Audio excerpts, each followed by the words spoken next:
I'm joined now by a 14-year NFL veteran quarterback, ESPN college football color commentator. Congrats on the new gig. Hold on, NFL studio analyst, co-host of Athletic Scoop City podcast. What aren't you doing, Chase Daniel?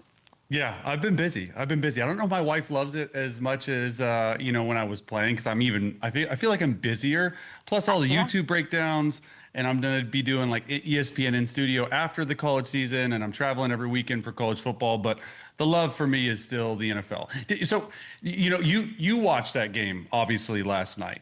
I have a couple of bones to pick on that game. One, go for it. I thought Kyler played a lot better in the fourth quarter, right? Marvin Harrison Jr. gets going. That was a great throw, great catch. You could just feel, a relief come over him, like, hey, a lot of drops, all that stuff. Here's my thing, and I tweeted it out last night, and I want to get your take on it. I know this is your show, but I want to ask you. No, I'm not answering any questions, but go on. You're not turning, I don't know where you think you are, but I'm not answering. The new kicking rules, the new kicking rules are awful. They lost that game because of a half of a yard not landing in the landing zone. And if you kick it in the end zone, now it comes out to the 35. Like, I'm a football purist, and people are like going nuts over it, like, oh, this is the rules, that's that. You're losing. You get the ball at one completion, wins you the game. What are your thoughts on the new kicking rules? Because I think they're absolutely I have no thoughts asinine. on the new kicking rules. I'm not giving. I don't know. I don't think about them that, but I'm glad that you do. Will you do a YouTube breakdown on that? What should you do to fix it? I can't talk 20 minutes. I don't know. I just think we're changing so many of the rules. And look, I know they want more returns, and that's the case, but if you kick it out of bounds, or you kick, like, I know the kicker has one job, right? Like, run laps, special teams guys. I don't know.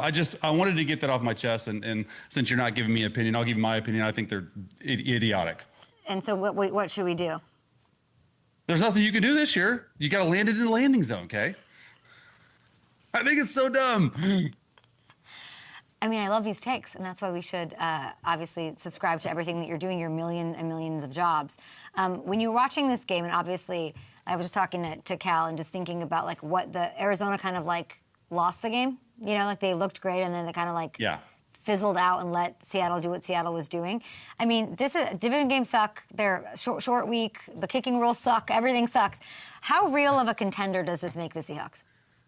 Look, I think Seattle, defensively, like, they're a defensive football team, and McDonald has done such a great job just building that defense the way they wanted. It was a little bit leaky at the beginning of the year last year, but then you go out and you get Sam Darnold, and you watch this Seahawks offense. It might be, other than Indianapolis, my most fun offense to watch, because they're so balanced. They use 12 personnel at a high rate. They do this drop back under center stuff, and they spread the ball around. Look, I think that Darnold is, I don't think that Darnold had this 1 year and then he's just, like, gone.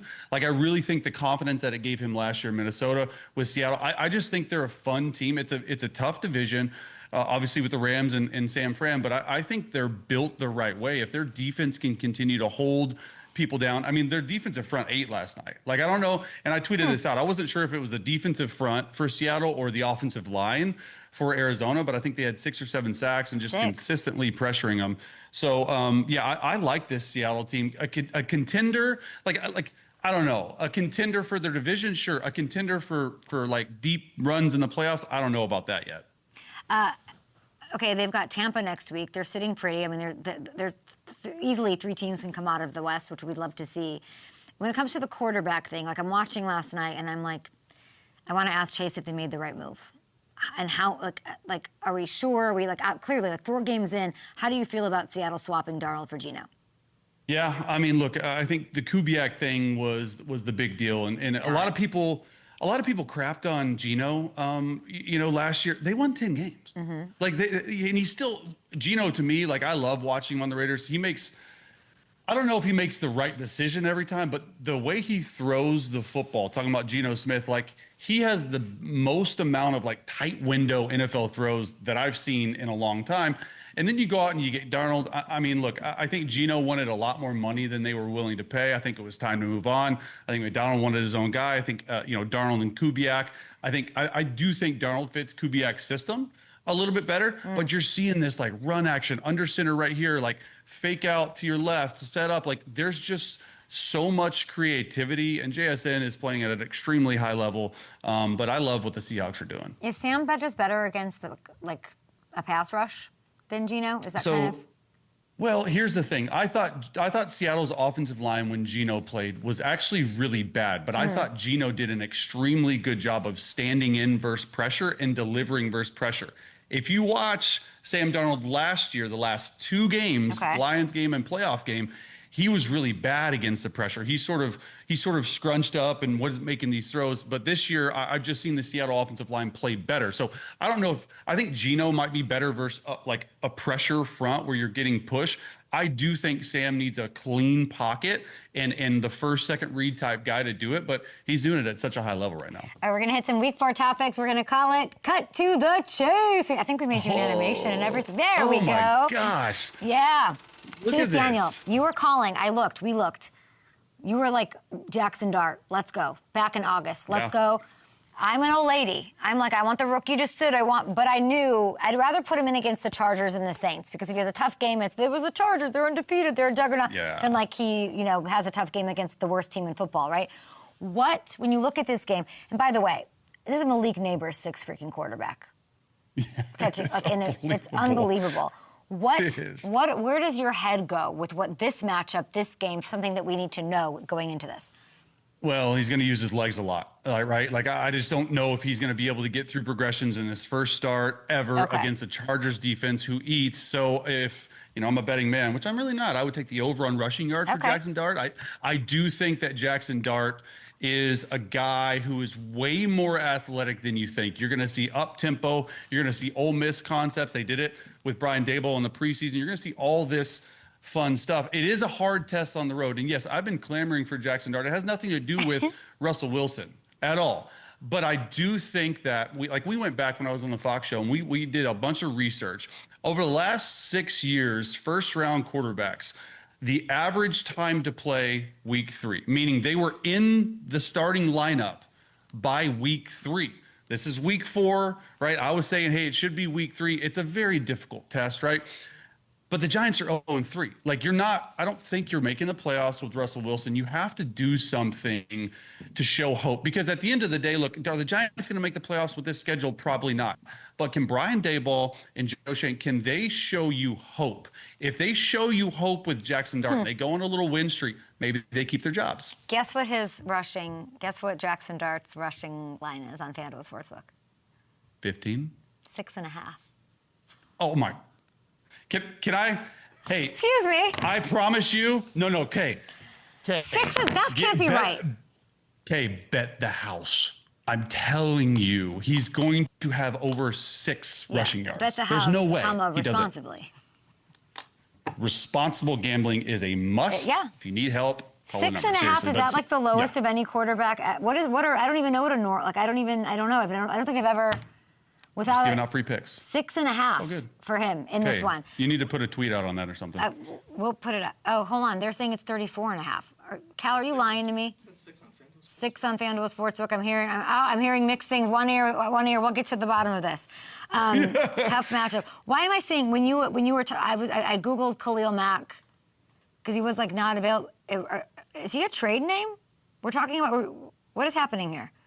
Wait, what? Will the Chargers will they want to maybe get rid? They can't get rid of Khalil Mack. No. Dislocated elbow, by the way, that was hard. That was tough to watch. Yeah. What is it, guys? 34? Is it 34.5 or 6? Oh, it's 34.5. So we'd hit I would still take the over. You'd take the over on 34.5? Yeah. Think about it. Think about it, Kay. Like, for a rookie making his first start against a defensive front like that, there's not going to be a lot of stuff open. He's going to rely. They're going to move the pocket a lot. He's going to rely a lot on his legs. I mean, 34 is a lot, but I mean, I'm telling you. We're not as excited, but we still like that. Okay, you might have seen this already, Chase, but let's cut to the chase here and listen to Tua respond to a reporter's question about Cam Newton's comments. Oh. Anybody can play quarterback in this league then. I mean, I want to see anybody on the streets come and play quarterback. I mean, Cam's doing his thing for sure, but I think it's easier to be able to hold a clicker and talk about it that way, or talk about what someone else is doing wrong when you're not going out and having to do the same as them. Thoughts?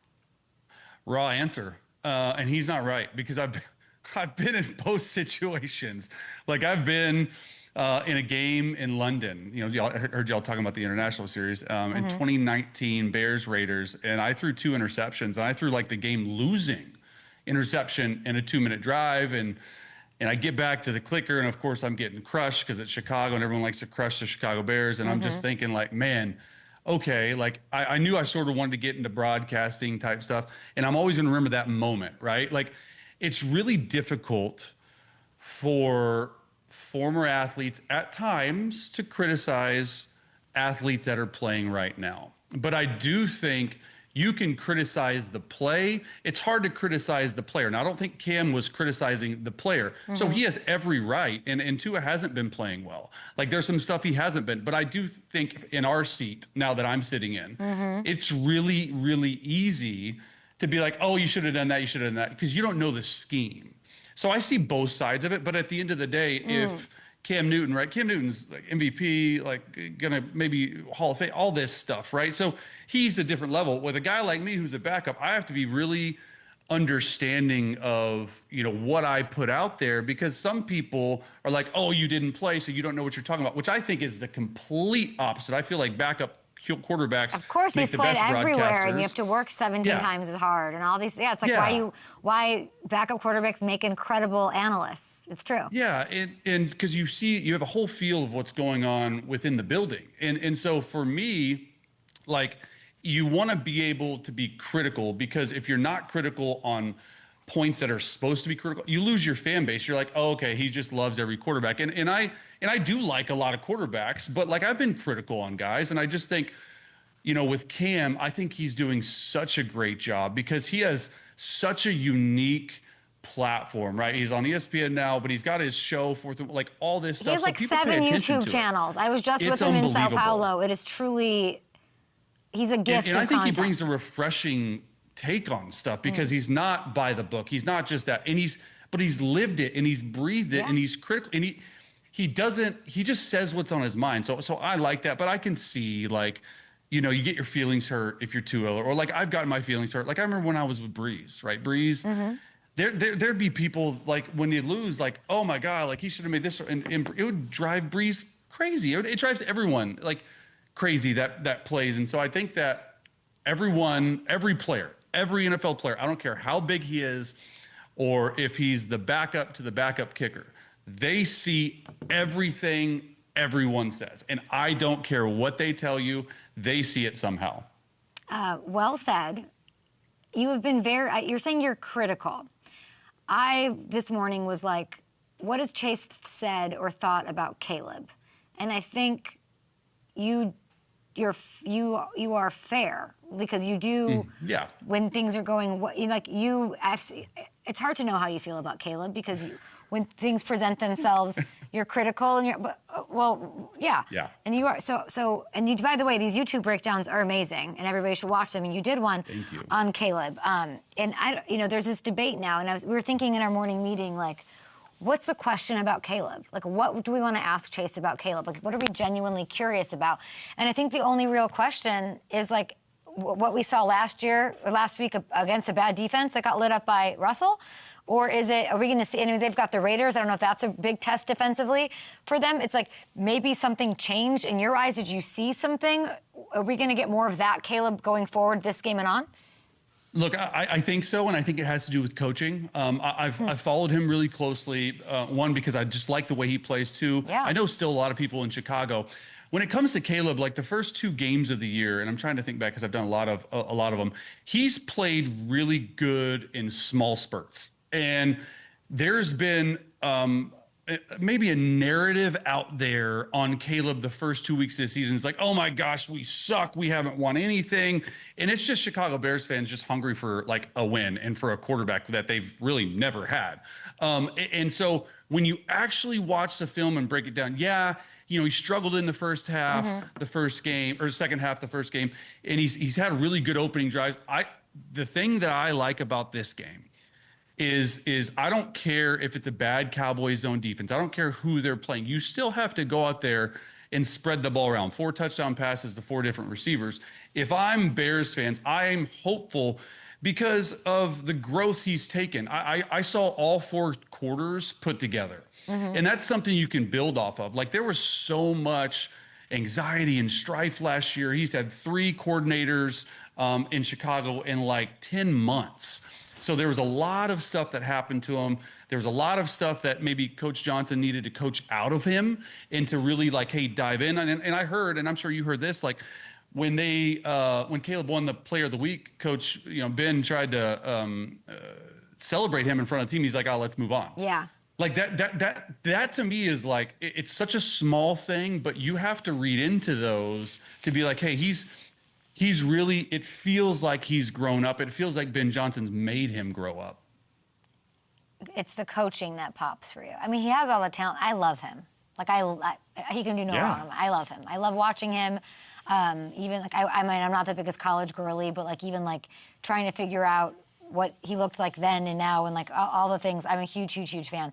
I wouldn't say he's my MVP yet, or in that world. I'm looking at this quarterback breakdown on your YouTube channel. Again, everybody go subscribe. You'll get smarter instantly. You love Justin Herbert. Oh, like, come on now. Is he your MVP this season? Break it down. Wow, MVP. That's high praise. I don't know if he's in the MVP conversation. Yeah. For sure. And I think, and I've said this before, and I truly believe it because I've been with Justin. He looks different this year. And I think it's the confidence level. I think it's him maybe, having a new girlfriend that's famous. I think it's like all these things maybe off the field that has led, I mean, first, okay, this throw. Tell me. Is one of the greatest throws that I've seen on a football field, because him going to his left, shoulders parallel, and then diming up Keenan Allen, like that was great. Here's I'm gonna let you in on a little secret, and a lot of people aren't talking about this. So if you watch last year's Justin Herbert film, the first 8 to 9 games, Justin Herbert really wasn't throwing the football down the field. They weren't letting him. Greg Roman wasn't letting him throw the football. They were a run-first team. They were trying to attack physically and impose their will. And then you look at the last 6 or 7 games, including even the playoffs when he threw 4 interceptions, he started throwing for over 270 yards a game. And they were like, let's unleash this guy. And they didn't even have the receivers they had last year. Okay, flip it on the nose this year, the first 3 games. What has been the identity of the Chargers offense? It's been throwing the football. So I think that they're playing a little mind game where, hey, we're throwing the football to set up the run in the back end of the season, where running game and defense is the most important. Now, I do think Justin's going to continue to play well, but there's a striking resemblance to how last year went, and then flip it on its head to how this year's starting. Yeah, and I guess I didn't think Greg had that in him. No one did. No one did. And I do think that these Chargers receivers, Quentin Johnston has looked spectacular. He's like a top 5 receiver right now in touchdown. It's so exciting to see. He is. And then Ladd McConkey, those 3, I think they're the 3 most underrated receivers right now in the NFL. And, it hurts that you lose, Rashawn Slater, but they've been playing pretty well. It's insane. You don't understand. I'm preparing for this Chiefs-Chargers thing, kickoff the season. And I know I have all the bits on the O-line. All I'm prepared for is to talk about what a disaster this is going to be to have to fill the Slater hole. And instead, and I will say, even after that game, I'm like, they're throwing because the secondary on the Chiefs just sucks. Yeah. They're just not afraid of anything. They just keep, and I thought it was like a vacuum of that game, just like that's what we're doing. But it's not. They keep doing it. You think that they're going to like shift and try to pull a little something. You backed up, Justin. You know Justin. Yeah, 2 years. What are you seeing? Is there something that you're seeing this year? Like we joke about Madison Beer, but like what is going on with Justin? Yeah, I mean the confidence level, I think, is the biggest thing I've seen. The way he is, and he's sort of always been this way. First of all, he's extremely healthy. The last like 3 years, I can tell you that he just hasn't been fully healthy. And as a quarterback, that's really hard to play, no matter what it is. If it's your left shoulder, left knee, I don't care. It still affects you as a thrower.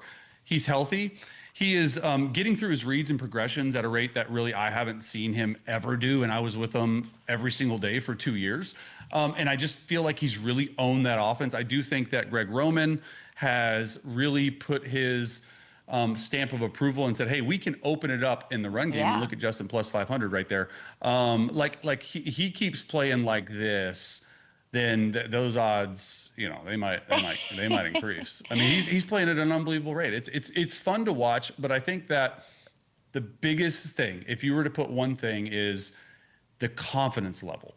Just the way he looks on the field and how quickly he's playing the game. It's really weird to say a guy like Justin, who's played forever and has like the most passing yards through the first 5 or 6 seasons in NFL history. The game slowed down for him, and I think that's really been helpful. Do you see the Chiefs getting it done offensively, explosively? Their defense I have felt better about, but you were talking about Caleb putting it together for 4 quarters. I saw the Chiefs put it together for 2 against the Giants. Now they've got the Ravens. I think that here's my thing. Like, you know, like we both went to Mizzou. My wife's from Kansas. Like and I played for the Chiefs for 3 years. Like I'm a Chiefs fan, like through and through. And those guys in that building that are still there when I played mean so much to me. I still talk to them. Here's my thing about the Chiefs. They have been stuck the last few years without being explosive. And I think that is the biggest thing about their offense is people are saying, you're not going to throw the football by me. Now, Thornton had some good catches, right? You're not going to do this. We're going to stop the run. You talked about it before I came on. Patrick Mahomes cannot be the leading rusher. Like, that's just not who he is. He's special when he uses his legs, but he's getting old. He can't get hit anymore. Here's my thing. The top 3 receivers that the Chiefs have had, Rashee Rice, Hollywood Brown, and Xavier Worthy, they have not played 1 snap together. I heard Worthy's coming back. Rashee Rice, obviously on suspension, get a couple more weeks before you get him. I do think when those 3 get on the field to be healthy and to stretch the field, because I know for a fact the Chiefs went into this year saying, we're going to completely flip the script. We are going to throw the football down the field. And I think that was not happening the last few years. And it hasn't happened either. And it's just a frustration building. But look, I'll never count out the Chiefs. I still think they're going to make the playoffs. I think they're going to be fine. But they got to fix it fast. Are they going to? They have such an opportunity here. This is like a bottom 2 defense that they're facing. I know. Which is also like hard to clock. Do they get it done? Yeah. They're at home. Like I saw, the Ravens are favored. It's Arrowhead. Come on. It's the Chiefs for me. It's a good. They got to get it. Worthy is on track to play. We're going to take a TV break. We're still very much live on YouTube to get this content out with Chase Daniel. It's like it's interesting. I have in my head like week 5 and 6 they're going to get it going. This one, I do think if they have Derrick Henry and they give him the ball 20 times, they're winning this game. I don't know what's like, and I'll just be blunt. Like I think like Kareem Hunt looks a little a shell of himself. Yeah. Their run game. That's fair. Their run game. I'm not worried about Spags. I feel like they look faster. They're getting the ball more. Like obviously they're like losing Justin Reed. I don't like that from the top, but like they're okay and they've got McDuffie. I'm fine with that. It's really like the Hollywood experience has not panned out. You get rid of when you say they don't have explosive offense, did they whiff? Like they had Tyreek, they won without him, so now they have to find that thing. They just have to find it. That's a good call. I don't know if they whiffed. I think that they had an offense in mind with those 3 guys plus Travis Kelce, which would take a lot of pressure off him to lead the team in receiving. They've just never had it. So they're all complementary pieces. I think Hollywood Brown's good in the slot. Worthy's going to run by you. Rashee Rice is the bona fide number 1 receiver. They haven't had that, and so they all do different things, and I think they all work together in a 3, and they haven't had it. So look, my whole thing is, can the Chiefs just get to 3-3, like through 6 games? Like I don't care how, because they have a tough schedule even after the Ravens. Like, can they get to 3-3? If they can get to 3-3, they get their guys back. It's a huge game. It's a season-defining game for them. Yeah, they need to run the ball. I don't know what they're gonna. I don't know why it's not working. I'm not smart enough to figure it out, but it's not. It is not it, and that I don't think that they should get into a shootout with the Ravens. I do not. Not how you want to play. I do not want to do that. I do want to ask you before you go. We have going on. Obviously, like everybody needs to listen to Scoop City and do all of that. But really quick, tell me about the college rivalry game you have. Idaho versus Montana. Okay. Yeah. So it's really interesting because this will be on ESPN2 and will be Saturday night after dark. Cool. I think the game starts at like 8:15 Pacific.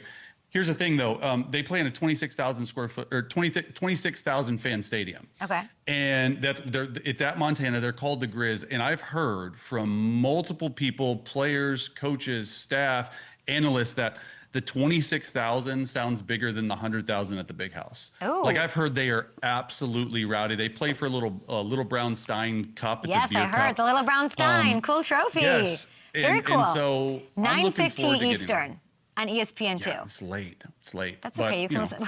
You know, we're so good. old. It's so funny. You're like the clicker. I know, I'm in bed. I clocked when you said I'm like, we're so old. Clicker and wanting to sleep at 9:15. I love that. Walk-off for you. Plus 5,000 odds for Ahmad Hardy to win the Heisman. Yay? Oh, a running back. I'm not taking it. Sorry. No, It's a you're quarterback out award. of it.